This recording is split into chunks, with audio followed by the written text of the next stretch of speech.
Hello world, I'm Phantom is Pink.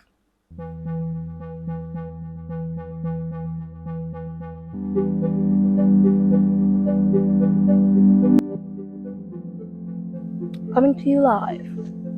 Today we are going to be discussing reincarnation manhwas, specifically villainous reincarnation manhwas, because this is my genre. Trust me, I'm the most qualified person to talk about this because I have read 500 plus. Probably more, because like sometimes I just get to a point where I'm reading so many that I just don't have the time to write them down, because I write all of them down physically because I'm vintage and chic. I write them all down physically in here, and we'll get to that. We'll get to all the ones, but that's not for now. A manhwa is a Korean comic book, typically colored. Manga, Japanese comic, typically black and white. Manhwa. And I can never pronounce that correctly. It's a Chinese comic. It can be colored, it can be black and white. They're usually colored, and they're usually more power scaling. They focus more on strength when they are reincarnation manhwas. The focus of today's video is purely reincarnation and historical manhwas. So that's where our attention is going to be on.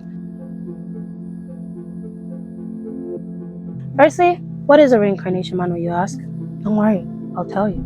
A reincarnation manhwa is a manhwa and is a story in which someone dies and they get reborn with their memories from their past life. It could be in the same world, a different world. It could be in the world they're from.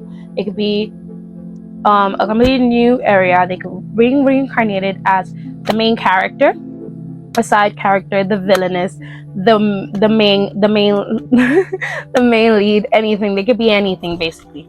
That's when you know they could be reincarnated as just anything. Typically though, they will get reincarnated as a villainess in a story where they are dying in the end, and then they have to fight the odds and survive the whole story, which is my favorite. That's what we're gonna be on today. If you can't tell by my look, I know I look very cute and innocent and lovely and gorgeous and magnificent.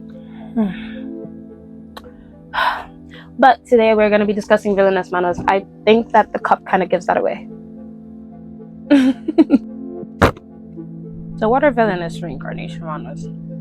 A villainous reincarnation manhwa is a manhwa where a regular person dies and is reborn a villainess, or a villainess dies unfairly and has her chance to avenge herself.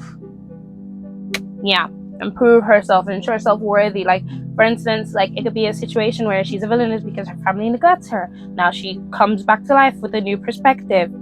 Fuck that family. They usually go back in time with situations where they are reincarnated in their own world. They won't be reincarnated into the timeline where they died. They'll be reincarnated to a previous timeline. So for villainous reincarnation manhwas, it typically follows a female protagonist who dies and gets reincarnated in a game, comic, web novel, or book that they either recently read and were dissatisfied with, or a book that they have liked for a very long time. So what popularized this genre of manhwa, you ask? Simple. Otome games. Duh. Though otome games are credited with the creation of this type of reincarnation story, the villainous reincarnation story was popularized by a lot of web novels. The first one I saw from my research is not Korean, actually. It's Japanese, funny enough. It's called Kenkyo Kenjutsu Isomoto ni Ikite Orimasu. My motto is living honestly and humbly.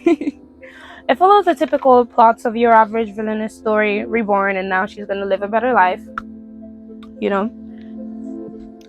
But Korean villainous stories, almost all of them have a web novel that came before them, and then the manhwa is serialized based off of said web novel. On the rare occasion, they sometimes get reincarnated into stories that they have written And that's how we have stories like and in this kind of scenarios, when the villainess or the person who is reincarnated as a villainess realizes the severity of the situation that she's in, she'll end up making some sort of convoluted plan to avoid her death or her demise that typically involves befriending or avoiding the male leads and the female leads of the story. At least that's how she plans. She will typically be like, oh, I'm gonna avoid them, oh my god, and then she gets in some wacky scenario, wacky situation where she has no choice but to be in close proximity with them, or they're fooling her around. They won't leave her alone. You know, this typically accumulates into the male leads and the villains of the story, the male characters, the central male characters, falling for her because they're like, oh my god, she's so different now. She's so new and fresh and different. Oh my god, there's just something about her not wanting me that makes me want her so bad. That's really stupid, by the way, but whatever.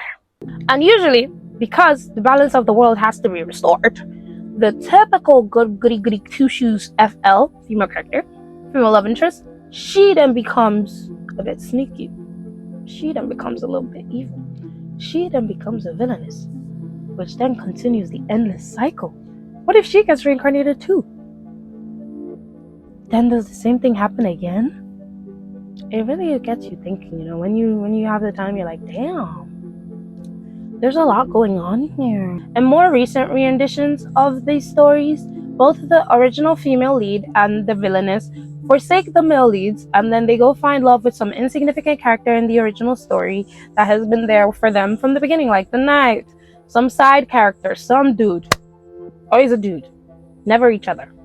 Always a dude, never each other. Anyways. Could be the knight, the bodyguard, you know, something like that. Typically, they'll call out the male leads for their toxic behaviors, their controlling behavior, the things that they do that are, you know, red flags. Yeah. And they'll rid themselves of them, not easily, because, you know, a toxic, controlling male lead, he will follow you. He will follow you to the ends of the earth. Which, funnily enough, isn't that the whole point of reincarnation manhwas? That a guy's a bit toxic and controlling? Anyways, I don't mind. I read everything, so I'm not complaining. But, like, you know, potato, tomato. That is not correct. These books usually follow the formats you get from reverse harems, where it's like multiple male leads following a single female, but there's always a set final ML, a set final love interest. They rarely ever go the route of her talking to all of them or her ending up with all of them, unless it is one of those badass empress stories where she gets reincarnated as the tyrant empress, the evil tyrant empress, and she has like a slew of boy toys. Yeah, I like those, by the way. I'm not gonna lie, because I don't want one. I feel that way all the time. Like, whenever I'm reading these stories and there's a bunch of guys, though I will say I hate love triangles. If it's two guys following her, I want one to be the clear love interest. That is why I freaking love reincarnation manhwas, because there's a clear love interest and there's a second male lead. I never get second male lead syndrome because I don't give a fuck about the second male lead. Like, I'm sorry. If I did not meet you first, or if I just think you're not better, okay, you could even be better. But if I have invested time into liking one character, don't tell me the second male lead is going to be the lead. Nice to meet you. Count your days. Count your days, bro. Fine, cute, shy guy with glasses. You did this to me. Count your fucking days, nigga. Count your days. Sometimes, or a lot of times, the villainess, she will target like one of the original FL's like discarded love interest, like the villain or like the second lead, in order to elevate her status to evade, you know, repercussions of her previous villainous ways. It usually works. Guys, intermission. Please read for my derelict lover. It is so good, guys. Guys, it's so good. Like, genuinely, it is such a good story. I promise. The manhwas I would say I give credit for popularizing this genre. There are some that are oldest. Well, firstly, the webcomics come out first. So typically the webcomics will come out a year before the actual manhwa starts publishing. Funnily enough, I thought Empress of Another World would be like the first of its kind, but no, it was Daughter of the Emperor. Guys, can you believe that? Can you believe that? It was Daughter of the Emperor. It came out in 2015. At least, and like, it came out in 2015. I mean, the manhwa came out in 2015. So imagine when the webcomic came out. Like, Daughter of the Emperor kind of set the tone a little bit. Like, it was Daughter of the Emperor came out in 2015. Empress of Another World came out in 2016. Light and Shadow came out in 2016. Dr. Elise came out in 2016. That was what got me into this, and I will talk about Dr. Elise soon, so be patient. Sorry I move my hands a lot, and I know it could overstimulate some people. I don't want to say deal with it, because I'm sorry. I know it's annoying, but deal with it. Oh, that's such an asshole thing to do. I'm sorry. They Say I Was Born, The Duke's Daughter also came out in 2016. Who Made Me a Princess came out, the webcomic came out in 2016, but the manhwa came out in 2017. The Reason Why Aureliana Ended Up at the Duke's Mansion came out in 2017, and it was the second reincarnation manhwa that was turned into, no, actually, I think it's the first manhwa. I think the first of this kind of story to be turned into an anime was a manga. It was a reincarnation manhwa. It was Villainess something. I know I watched it on Crunchyroll. This is such a badly researched video. I'm sorry. Okay guys, really crunchy voiceover to say what I was talking about is my next life as a villainess, all routes lead to doom. I have actually watched this and read it before it even came out. So, not before it came out, I read it before it came out. It came out in 2020. Then the next one was I'm the Villainess, so I'm taming the final boss. I also read that. That one I believe came out in 2022. As far as modern day reincarnation animes, we have Why Aureliana Ended Up at the Duke's Mansion, like I was talking about, and I'm in love with the Villainess. And while I was researching this video, I found out that Dr. Elise has a freaking anime. I don't watch the animes when they come out because, to be honest, it's because I'm not a fan of the art style. They always make them look younger and like more childlike, and I just don't like it because in the manhwas and the mangas, they always look visually older. Like you could see this and think these are teenagers. Like I'm not really interested in that personally, but no shade to the animes though. I'm just a manhwa girly personally, just a preference. Yeah. Also, in the next clip I'm talking about Abandoned Empress. It just cuts up really badly. Sorry. What your fucking days, the Abandoned Empress? We'll actually talk about that. Oh my god, I have so much to say. Whatever. It came out in 2017. So it was one of the later ones, but it set the tone for some other bullshit that comes after it. Because there's a lot of, in the reincarnation, cry or better yet beg. Whoever was responsible for that coming, you see, controversial, but Dr. Elise played a part in that thing coming out. Because can you not see the character design? It's clearly person read Dr. Elise at one point in their life. Oh my god! Why will you read something like Dr. Elise and that's the conclusion you come to, bro? Adelaide. Such a cute, simple story. I love Adelaide so much. It came out in 2017. So most of them came out actually, I haven't seen a lot like actually came out in 2015. Their web novels typically came out in 2015, or started publishing in 2015. But the stories, the manhwas typically got put out in 2016, 2017. At least the OGs. Those are the OGs. Like, you read reincarnation manhwas, you've probably read. I can't see and I want to put my glasses on, but I feel like it kind of takes you out. Like it's not giving vintage I'm in my castle, I just got reincarnated.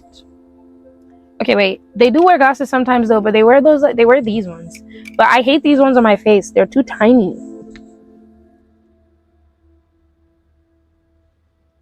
Thumbnail.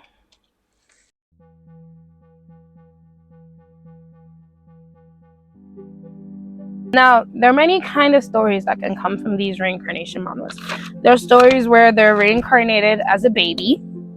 They get reincarnated as a little child of some toxic family or toxic man, toxic father, and then they have to fight their love. Some examples of this are Who Made Me a Princess, Daughter of the Who Made Me a Princess, OG, Daughter of the Emperor, OG, Lady Baby, oh. Lady Baby is an example. I wouldn't recommend it because I don't know what the fuck's going on with it right now, but you know, it's there. You know, it's there. So if you want to read Lady Baby, go crazy, I guess. I don't know what to tell you on that. And then there are stories where they get reincarnated as a parent. One of my favorites ever, guys. Let me tell you how much I love these. I just really love the idea of like giving a child like a nice upbringing, a child that's gonna have a horrible one, and becoming like a good parent for them. Examples of this: I became the hero's mom, I became the villain's mom. 2 different stories. Trust. In this life, I will raise you well, your majesty. Oh my god! It is so good. It is so good. Genuinely. It's one of my favorite of the I became a parent one. Guys, brief intermission because I just remembered something. She ends up with the wrong guy. So, never mind. It's not my favorite ever. But I will say, if you're in it just for the mother-son story, it's very great. And like the guy she ends up with is not a bad person. He's just not what I would choose, personally. My favorite ever of the I Became a Parent one, A Stepmother's Marching. Sad as shit, bro. That shit gets you thinking. Like, you be in there like, oh my god, is it that serious? And we have like found family stories. Do I have examples of this? At the end of this video, I'll give you recommendations for everything I'm talking about. So I don't want to say too much right now. A lot of these overlap. So like she could get reincarnated as a baby and it'll be a found family thing. Like they overlap. Then we have stories where like it's about revenge. That is the plot of the story. I'm here and I will avenge myself. I fuck with those heavy. Stop all this wishy-washy shit. Turning back time with the hourglass or whatever it's called. The villainess reverses the hourglass.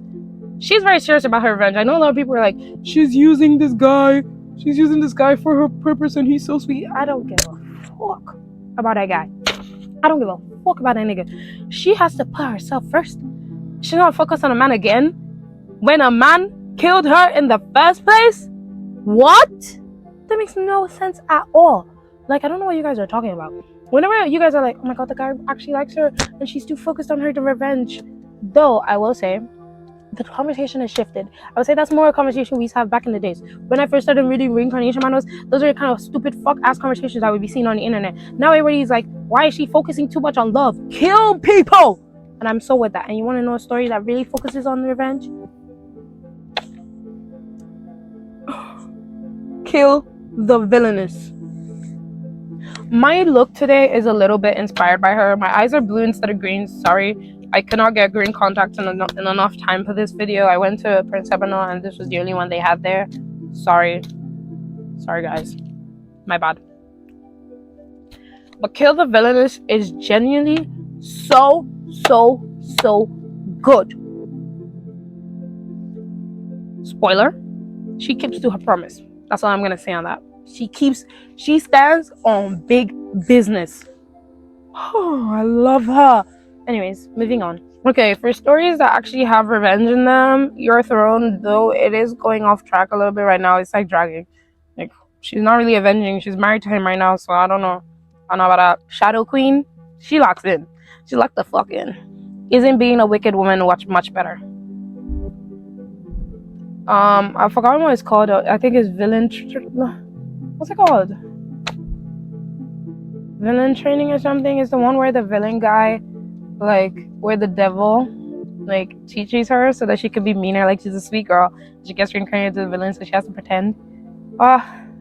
She doesn't really get revenge, but she does some things in it that I really like. Like, as far as revenge go, like, she beats the man up. Sister, I am a queen in this life. Yeah. I want to say Roxanne is a historical manhwa more so than a reincarnation manhwa. It's just one set in like those kind of times, so you know. Also, funnily enough, there's some way they get reincarnated as like workers in a fantasy story, like as a maid or something. None of this is relevant. Oh my god, what should we be discussing here? I don't even know what to say. Like, I feel like I should be having some kind of woke conversation, but then I just want to rant about how much I love reincarnation manhwas. Can you believe that as I'm planning this video, I see this girl make this video, this amazing video. I haven't watched it. I started it and I was like, no, she's gonna influence me and I'm gonna start stealing her ideas. It's this video. It's was it something about the feminism or the villainous manhwas break gender norms? Yeah. I'm gonna watch the video after this before I edit this and I'm gonna tell you how I felt. But I watched the beginning and I was like, oh my god, why do you... When I want to drop this video, when I want to drop nonsense, I want to drop my serious video. See your well-researched, well-thought-out video. I'll shoot... No, sorry, I was aggressive. Thank you. I appreciate your efforts. I fuck with it. I actually really liked the video. I'm sorry. Okay, we also have stuff where it's like a strong female actually like, I'm gonna go to school, I'm gonna fight, I'm gonna do whatever the fuck I want because in my last life I was stronger than my stupid brother and he got all the praise, all the accolades. I'm done with that and I'm gonna show myself, I'm gonna prove myself, and I'm gonna take over the world. Girl boss. Yippee. Yeah, that's what's happening there. I like those two, you know. Next category we have is just goated, meaning I fuck with it. There's no reason. I fuck with it hard.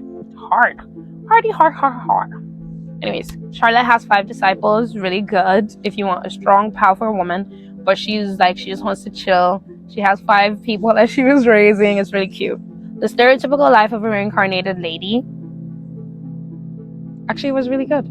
Kill the Villainess. I already spoke about this. Don't play. Kill the Villainess is so good. Oh, the ending, like, it dragged in the beginning because I remember the first time I saw Kill the Villainess, I wanted to start it. I was like, oh, it's kind of boring. I know I started it and I was like, oh, it's kind of boring. I had no like motivation to go back. It wasn't even boring. It was just like a typical. I was like, it's gonna be a typical reincarnation story. Oh, was I surprised? The Princess and Prince Trader. I like that story. It's kind of like cottagecore-ish because like I don't want to get into it, but it's so cute. You should watch. You should read it. I became the Tyrant Secretary. Controversial because he's really annoying and bratty, but I liked it. I really liked their dynamic. She seems fine with it, so I don't know why everybody is always complaining about it. I don't care. Villainous Maker! That's the one I was talking about before, where the villain, like, treats her. It's Villainous Maker. For My Abandoned Love, or For My Derelict Love, that's the one I was talking about too before with the guy, where the second male lead, he gets so depressed by the fact that his best friend marries the female lead. So he tries to kill himself. But the girl that got reincarnated as a side character, she also tries to kill herself. Well, she started life because she thought that when the story ends, she'll be freed from this place. She wants to go back to her world. And the only thing she cares about is the second male lead. And then one day, they meet each other in the forest. Like, she meets him when he's trying to kill himself. And she's like, this is the guy I've been obsessed with my entire life. Like obviously now I'm depressed. But like, this is the guy I've been obsessed with forever. Like, oh my God, what's he doing? He tries to kill himself. Tell me why this guy... She takes him home and she's trying to talk to him and she leaves to go get them food. The first time she has had motivation to leave and go somewhere, he kills himself in her house. I'm dead ass. It's so good. She goes to her church and she begs them to reverse time, and then she goes to meet him early the first time he attempts suicide. I like them. How to get my husband on my side. Her brother, he needs to be killed. This story is actually genuinely really good. There are times when I don't really like the male lead all that much. But, you know, things happen. These things happen. If I ever said I'm never scared, just know I mean it. If I ever said I fuck your bitch. I will seduce the Northern Duke. She's an actress. There's an actress who gets reincarnated in the New World. And so she has to like, oh, I sounded American as fuck there. What the hell? She's an actress who gets reincarnated in the New World. I sounded like Young doing her American accent. Anyways, she gets reincarnated in this new world, and the Duke finds her, and so she has to pretend to be in love with him, like they're acting together. It's good. Guys, I just reread it. I was so casual about how good it was because I hadn't finished it, but I just read it all the way to the end. It's actually really good, very simple, very sweet, very cute.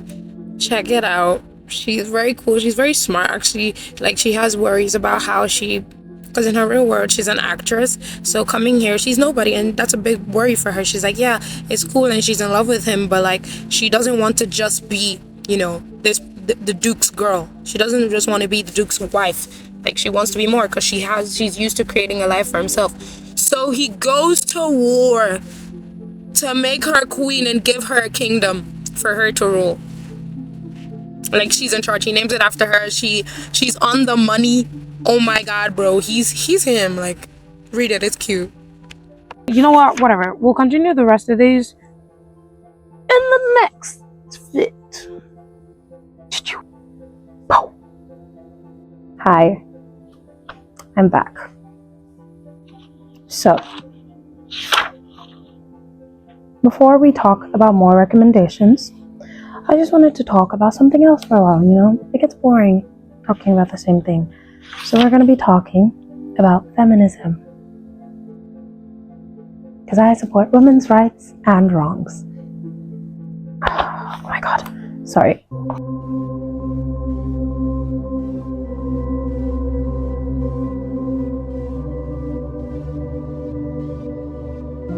I really appreciate reincarnation manhwas and what they have done for female comics, female manhwas, female web novels, female stories.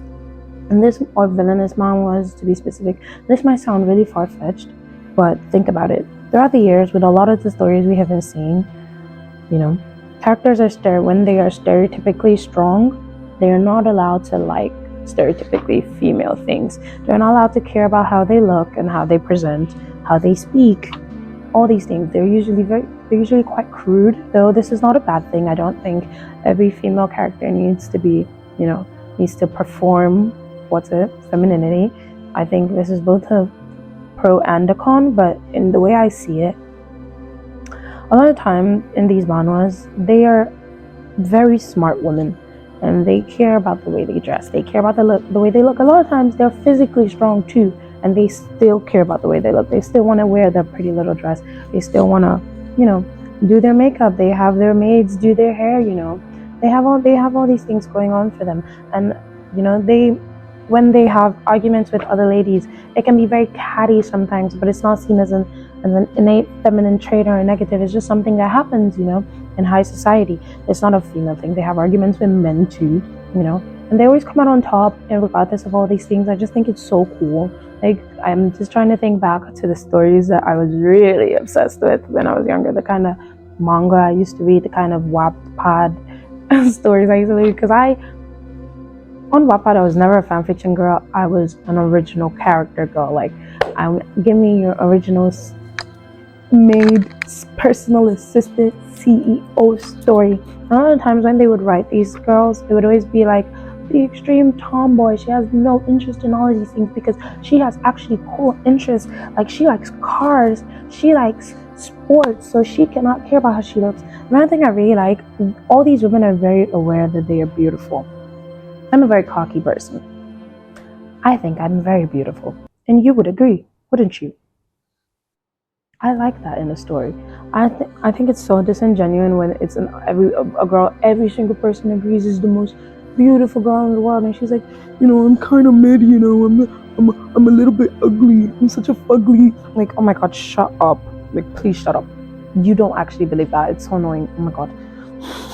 So I really appreciate that it's beautiful women, and they don't have to put on this fake humble persona. They use their beauty to their advantage too. It's like a positive character trait that they are beautiful and they know they are. I'm like, right now I was rereading I Will Seduce Another Duke. She is so confident and sure of herself. She's sure that she's the best actress ever. She's sure that she's very beautiful. She's sure that she is smart. She's sure that she is confident. She's sure that she's strong. Like, at no point does she need some sort of validation from the Duke. That's another thing. The men in these stories, though they are helpful, they play a part as a lover, and not well, they have their moments. They have their moments of misogyny, and we will get to that. But they play their roles very lovely in my eyes. I don't know. I think that's another thing that I think is really cool, and dare I say, feminist. The men in these stories, they're just their lovers. They're not their rock, they're not their foundation. They were getting shit done before they fell in love with these men. I know a lot of times the stories can lean quite misogynistic with the approach, but it's misogynistic because of the society they're in. And they call this out as an inherent negative. Though I do think it's a problem how they never try to do anything to solve it. But then again, one drop in the whole pond. And a lot of times they're not that high power, and they do try. I think that there are a lot of criticisms to have in the way that it goes, but then you have to also think about the fact that it's a historical manhwa, bro. Do you know what was happening during historical times? Because I could tell you what was happening during historical times. I just really like how a lot of the times their strengths can lie in their beauty and their knowledge of traditionally girly things that seem trivial to most people, especially to teenage girls. At this age, you kind of want to be like, oh my god, I only like cool manly hobbies, like cars. And I know this sounds like me hating on cars. It's not, I'm an automotive engineer. I'm not hating on cars. At least I'm gonna be. I'm studying for it. But, that's not the point.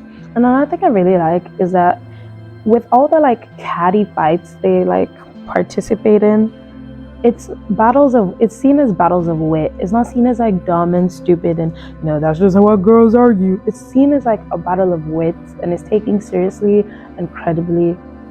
I think it's just very lovely. Like, it's seen as an intelligent conversation as opposed to dumb female banter. Because sorry, I think people who are catty are great.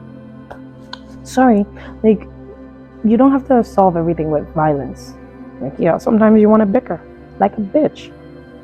Get with it. I don't know what to tell you. Anyways, even I also like that there are characters who are just physically strong. Like, that's their thing. I'm the strong one. I think that's so sexy and cool. Like, oh my god. And even when they do that, they can still put on their little stupid dress. They can still do their little stupid makeup. Like, it's not seen as like a one or the other thing. It's like intertwined. It makes them like their whole person. Oh, so cool. I really think it shows if we've come a long way with female media and making media for ourselves that's not just through the lens of men. And don't get me wrong, I'm not saying that the media we make is like we've always made as women for women is male-centered. I don't think so. I think that there's inherent internalized misogyny in it, and that kind of plays a part in a little bit of male-centeredness, but I don't think it's intentional, and I don't think it's a crime. It's not your fault. You're a teenager. Like, of course you think everything girls like is dumb, because boys say that to you all the time. But what I really like about this is about the woman in the story. Like, these stories are very female-centered. Like, I know, like, obviously the point of the story is to fall in love with a man. Like, no shade, but that's the point. Like, the end goal of the story is like, okay, they're gonna get a man, but it's not the entire focus of the story. A lot of time they reject multiple men on the way. It's not just the first man I see, I'm gonna follow him. It's not like that. And the men in the story, again, like I said, they help to push up the female lead, as opposed to being like her crutch, her savior in every single instance. Like, there are times when they save them, and I think that's good too, because it shows that even like as a strong woman, you can be vulnerable and you can ask for help. You don't have to do everything yourself. But it's not a constant thing where it's like you're supposed to be a strong, independent female, but you can't do shit for yourself. Like, oh my god, bro, get a grip.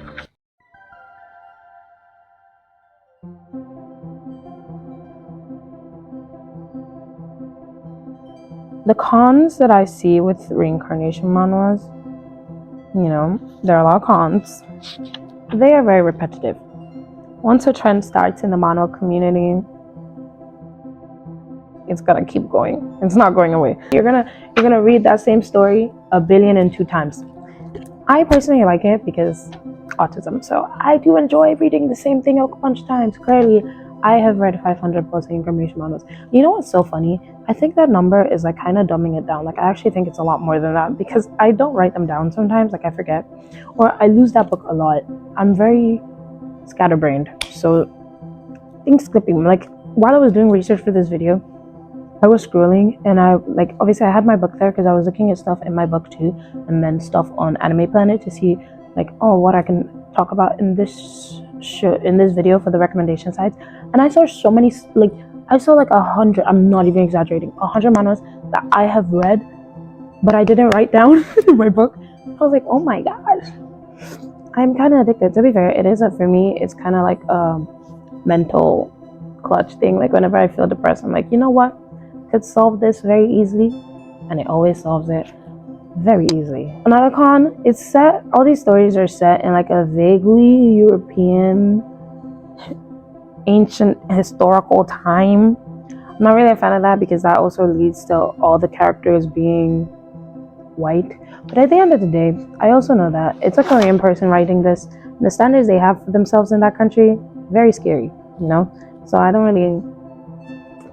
gonna keep my opinion short on that, because there is Koreans writing a story for Koreans. Like, a lot of time they'll get translated to English, so they're obviously more than just Koreans reading it. But like, if the Korean fantasy is some historical, white country, European country, then that's their choice. I don't really have anything to say on that. I will say though, with Chinese manhwas, they set their like historical villainous revenge stuff in historical Chinese times, or vaguely historical Chinese times, and that's actually quite fun to read. I would like to see a Korean one that's set in like kind of vaguely Korean and kind of vaguely Korean setting. I think that would be actually quite interesting to read. But I don't mind this because, you know, I like a good European ball. Sorry. Shoot me. Like, I like a little king and a queen setting. And like I said, I like that it's repetitive sometimes. Like, these are cons, but I'm not complaining. I'm just telling you. Also, they do this thing every once in a while where they want to represent another country and they do like some vaguely Indian, Arabic, South Asian kind of thing. To be honest, I don't know if I'm in a place to have thoughts about it, because sometimes it can bother very diet racism, diet fetishy, because like start mentioning like, oh my god, they're so tan, like oh my god, they have such weird cultures going on there that they do, and sometimes they make them the villain. I will say, with more modern manhwas, this is not very common. They still do the South Asian thing, like vaguely South Asian thing, but then I don't know, they do it. I don't know if I'm in a place to have thoughts about this. I'm just a Nigerian girl living in Nigeria like currently, so you know, that's for you to think about what you want to think about that. I do think it can push quite strangely, but if you do well, I guess it's a good representation. I don't know. The next problem is it never addresses any actual problems in the world. Like, we're setting in vaguely historical settings. Like, the story can start off with her reincarnating and almost being sold as a slave. And it won't come up again, or it might come up once with them like taking down the one singular guy who was like in charge of that slavery ring. But like, slavery is still a thing in this world, and like it'll be shit like she'll become queen and it won't be addressed. It's like, oh yeah, just don't sell my wife to slavery. Everybody else, yeah, fair game. Sorry. Sorry you got sold, you know. Sorry, bad luck. It's like, that's kind of weird. And like, same thing with like, if it's a worker story, it's like, you guys are abusing these maids. Like, it's abuse. Like, a lot of times in a story, the villainous character, she'll slap the shit out of a maid. She'll slap the shit out of every maid in the room, and they'll just be like, yeah, that's a personal feeling on her part. I don't slap my own maids. Look at me, I'm so nice. I reincarnated from woke time, so I don't slap my own maid. But nobody's doing anything about the fact that she's slapping her maid. And I know this is fictional, so I don't care. I'm still gonna read it, but it's like, it's just something to think about. Like, and it's not just stuff like that. It's so many things, like misogyny in their society, like being like, yeah, women can't, you know, leave their family. They can't leave their house. And it's like, she's not doing shit about it. Like, yeah, she's gonna fight for her own freedom, which I think is fair, you know. But when it's like a story of some girl that's like a baron or something, like she's a baron, she's some sort of lower rank aristocrat. It's like, okay, Fez, you are queen, you are daughter of the duke, you are daughter of the marquise. Go do something, girl. Go do something now. Misogynistic elements. There's always a lot of diet misogyny sometimes. Like, I'm not gonna lie. Like, even with the other characters, like, whenever there's like the lower rank bosses, like when it's not the actual like antagonist lady for the story, they make them so stupid and like stereotypical like catty girls. Like, yeah, sometimes it can be a good thing, because like I said, they take like these like battle of wits seriously. I need to stop touching my hair, it's getting annoying. But it looks like a rat's nest. Oh my god.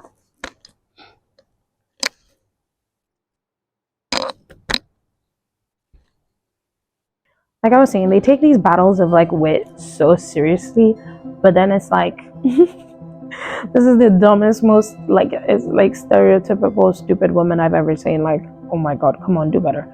And like, when they write a character smart, they do it well. But like with the side characters, I guess it happens because they're side characters, but it's just something to point out as a negative too. Like, there can be direct misogyny in the stories at all. Like, a lot of slut shaming. Like, and also another thing, in every single story, even the 19+ stories, the girl must be pure, untouched flower. Like, it's a thing. Like, even when the guy wants to be like woke and be like, he doesn't care about things like that, she still is gonna be, because, you know, society in their place, they're gonna be like, well, it doesn't matter what you think, because I actually, even though I'm a villainess and I look like a complete slag, and I came from a completely different world, and I came from a completely different world with completely different standards. Yeah, I died a 30-year-old virgin, which is possible, I guess. I feel like if you're a 30-year-old virgin, you're more likely to get reincarnated. That reminds me of like, what's that thing called? The Virgin O or something? I don't know. It's like this manhwa where like because she's 30 she gets recruited by this agency to go harness energy or something, and like the guy has white hair, he's very cute. I forgot the name, I'll put it. Virgin Witch. It might be that. Yeah, that's funny. Anyways, that's not my point. And like, it's always rooted in misogyny, because like even in the like again, like I said, I'm reading Alcide the Northern Duke. She's an actress. She lived in the real world. She's a very famous, popular actress. And there's a scene in it where they're just lying down beside each other. And she's like, yeah, I'm nervous because I have never laid down beside a man, ever. 30-year-old actress. Or 20, late 20 something. Because she talks about her accolades and how she's been doing this since her early like years. So like, she's like older. And I'm like, okay, sure. Yeah, she's never kissed a man. Why not? Okay. Toxic male leads. The men in these stories tend to be very...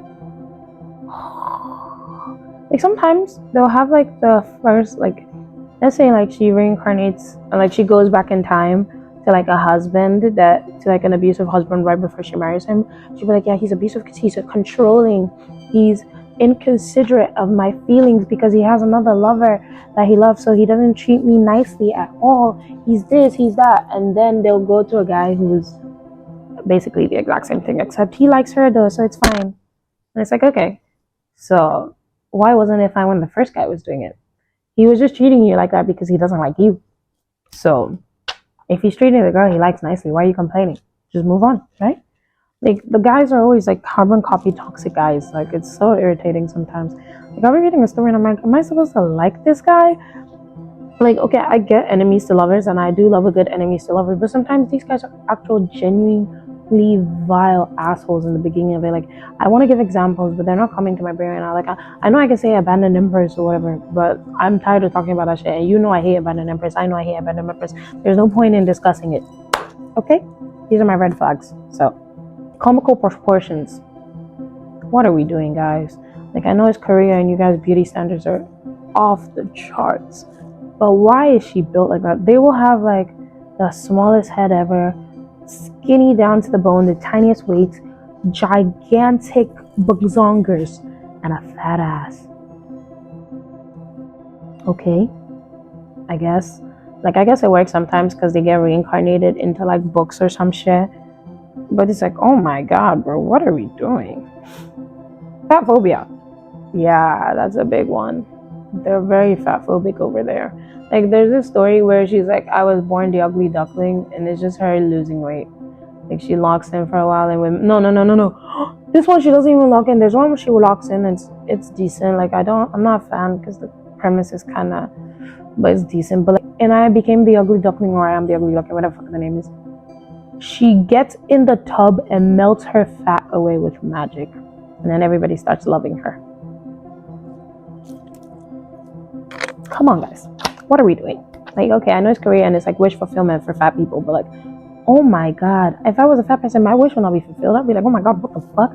I need to lose like 550 gajillion pounds. She melted her fat away in one singular day. Like, come on. And like, I feel like it also bleeds down into the communities too. Like, communities can tend to sound a bit fatphobic and Eurocentric in their way of speech sometimes, like the way they describe things. Like, oh my god, her skin is so pure white. Her head is so tiny. She's so skinny. I want to be her. Okay, I guess. To each their own. And one of my cons is not with the manhwa itself, it's with the community. You guys are hypocrites. Like, actual huge, gigantic hypocrites. It's so comedic to me. Like, you guys are actually hypocrites. And the reason I say this is because Trashta. Oh my god, guys, we fucking hate Trashta. I thought we liked villainesses. And why does Trashta get more hate than the other guy? I know Trashta, I don't know his name. That's how bad you know it is. It's so stupid to me. And it's misogynistic. Sorry to say. Because, like, the men deserve more of the hate, but the girls always, like, the villainous girls always get the brunt of it. Like, the main parts of it. And it's so funny to me because these stories are meant to be like cautionary tales on how, you know, you don't know the villainous story and it's quite weird to treat women in this manner. Like, you're not being considerate about women and their issues. And then it's like, okay, I completely get that. I love our main character. And then there's a villainous story. You're like, she needs to kill herself today. Like, oh my god.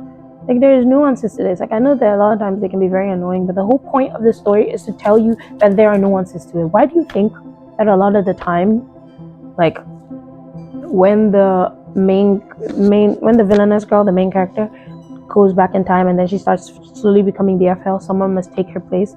It's supposed to be a nuanced conversation about how sometimes you are forced into situations like that, where you are forced to take the role of a villainess sometimes. Like, especially with Chasta, like, I don't like her.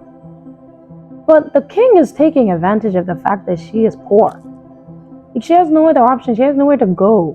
Like, what do you think is going to happen? Like, yeah, she's an asshole to the main girl. I don't even remember her name. She's an asshole to her, and I'm not saying she deserves to be, like, sweet talked or whatever. But she doesn't deserve as much hate as she's getting. Controversial opinion. The man, the king, he needs to be killed, though. Like, in Lady to Queen, I really hate the villain woman. Like, she's very horrible. Like, I don't like her at all. So it's not like a thing of me being like, oh my god, we must like all the villainesses. But we can have nuanced conversations about this. I just feel like, sorry, sue me.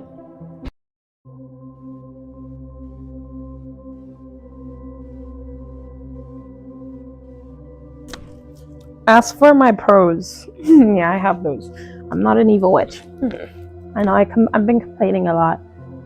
Lovely gowns. Beautiful, beautiful gowns. Yeah, not much to say about that. I really love the fashion and reincarnation manhwas. They always look so good, dressed down to the T. You could tell that I love it. I just want to be a little cute little princess. If not for my love for my family and my life and my face, I would absolutely love to be reincarnated.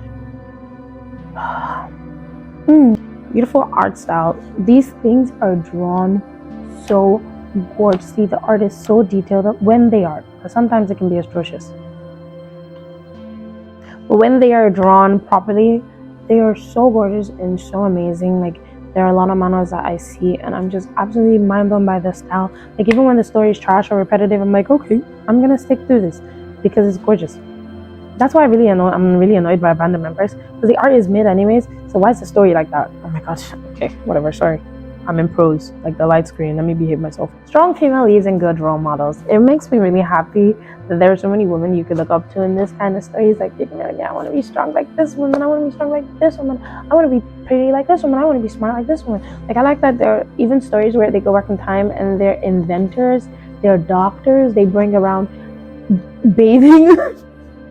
They tap into, like, business, they become rich on their own, they own stationery stores, they become chefs, like, they do everything. It's so cool. There's a story for everything you like. I think it's so cool, so magnificent. It's fun. The stories are so fun. I think that's such a good con. Like, even I can read the stories a billion times. I can predict what's gonna happen in every single one, but I'm still gonna read it again because it's great. It's fun. Good fun. Good fun. We're gonna have some good. That's not the tone. Oh my gosh. I saw Heather's irrelevant to this, but I saw Heather's the musical live once and I was so close to the stage. My sister got me the tickets. I was so happy. It was the best day of my life. Oh, it's big fun. Big fun. Big fun. Sorry, good world building. Though a lot of times it's the exact same world, like the Duke of the North. Oh my god. Another Duke of the North. Another, Arabian sort of guy of the West, like whatever. Like the hot summer of the West. Oh my god. Their power systems are very similar, but like they kind of adapt them to their world really nicely. I think it's done very smoothly a lot of times, and I really like it. Like, in some of the stories there's magic. Some of the stories just describe science and technology as magic. It's so cool to me, like mind-blowing. I love it. Those are the pros for me. Sorry, I know you expected more considering how much I love this, but I just love it. I don't know what to tell you. I like the community. It's fun to read stuff and know that there are a bunch of people reading it with me too. And like, I know that can happen with everything, but like, I don't know. I'm just really hyped about this. Anyways. Oh no, there's only one bed. Whatever shall we do? Hi guys. Conclusions time. To be honest, I don't really have a lot of conclusions for you because I feel like I said everything I've thought throughout this video, but I'm just gonna have a little calmer, more endearing talk. I really actually appreciate reincarnation manhwas and the work I think that they have done, or historical manhwas or villainess manhwas, whatever, and the work I think they've done for current, like the landscape of current female media.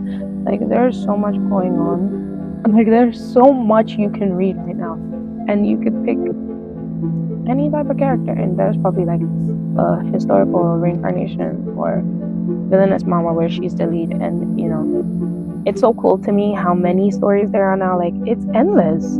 Like oh my god, like, and it's different types of archetypes of women. Like yeah, the stories are basically the same, but you know, I still think it's really cool. I've always felt this way though. Whenever there's like a new thing that's out, like I felt this way with Wattpad. I was like, it's so cool. These stories are read by women, for women, enjoyed by women, ranked by women, decided by women. Like I love this shit, and I felt that way with AO3. I felt that way with Tumblr fanfiction. Sorry. Also, on the discussion of where has the best fanfiction, Tumblr. Sorry, controversial, I know, but it's Tumblr. Like it's Tumblr. If you're good at searching, it's Tumblr. And if you're a one-shot fan like me, like I like a good long story, and there are long stories on Tumblr. But if you like a good one-shot, Tumblr's where you should be at. Anyways, that's not what we're talking about. Like, anyways, I think it just has done a lot for the landscape. Like, there are movies getting made of reincarnation manhwas. There are animes getting made of reincarnation manhwas with female protagonists, female side characters, really female stories where like there are love interests, obviously, because you know love is nice, whatever. But it's not like the entire focus of the story in the show. Like, I just think it's really cool, and I fuck with that heavy. Sorry, sue me. Here's a book I was talking about where I write where I write a decent amount of the stories I read. It's a big, hefty book, as you can tell. And, you know, the pages are full back and forth. Get down. I don't play. Like, it's very serious to me. Anyways, that's it. If you also like reincarnation manhwas and you want to talk about them, you know, DM me. I don't know what else to say. Good night. I better go to sleep before the dude comes to the room. We don't want it to be awkward, do we? Bye, guys. Goodbye, world.